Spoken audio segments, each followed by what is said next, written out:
NTV time, जनता की बात जनता के साथ। महिला आरक्षण बिल अटका तो इंदौर में मैराथन हुई निरस्त। निगम के सम्मेलन में निंदा प्रस्ताव। महिलाओं को 33% आरक्षण देने से जुड़े संविधान संशोधन बिल के मंजूर होने की उम्मीद में इंदौर में आयोजित मैराथन बिल के अटकने से निरस्त हो गई, जबकि नगर निगम परिषद में इस मुद्दे पर आयोजित सम्मेलन में निंदा प्रस्ताव के बीच माहौल गर्मा गया। लोकसभा विधानसभा में महिलाओं को 33% आरक्षण देने से जुड़े संविधान संशोधन का बिल मंजूर नहीं हो पाया।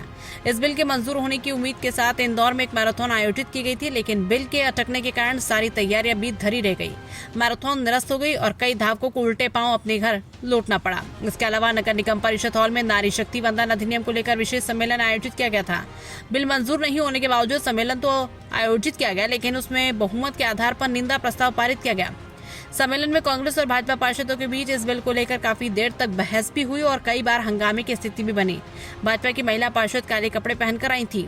मेयर पुष्यमित्र भार्गव ने कहा कि 2026 में देश की जनसंख्या 150 करोड़ है, जिनमें 75 करोड़ महिलाओं को प्रतिनिधित्व देने के लिए 545 सीटों को बढ़ाकर 850 सीटें करने का संविधान संशोधन सदन में आया था। वो केवल इसलिए गिर गया क्योंकि समाजवादी पार्टी ने 68% से ज्यादा अपने परिवार को आरक्षण दे रखा है।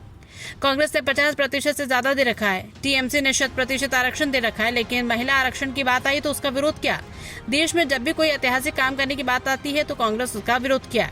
नेता प्रतिपक्ष चिंटू चौकसी ने कहा कि भाजपा की कहीं भी महिला वर्गों को सशक्त करने की सोच नहीं है। जो कानून बन चुका है उसे लागू करने में भाजपा सरकार पीछे क्यों हट रही है।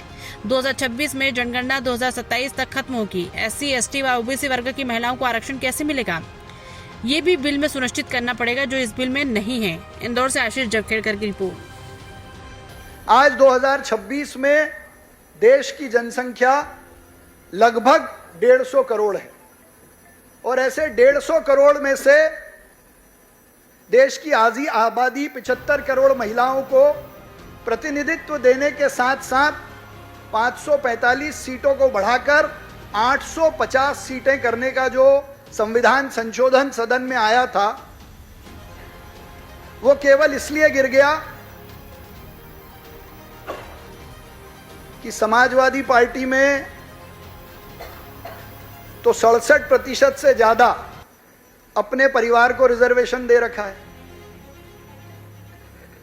कांग्रेस ने 50% से ज्यादा रिजर्वेशन दे रखा है। तृणमूल कांग्रेस ने 100% रिजर्वेशन दे रखा है, लेकिन जब महिला आरक्षण की बात आई तो इसका विरोध किया। और यह विरोध केवल महिला आरक्षण के विषय का नहीं है। इस देश में जब भी कोई ऐतिहासिक कानून या काम करने की बात आई तो देश के विरोध में कांग्रेस ने उन सब कानूनों का विरोध किया।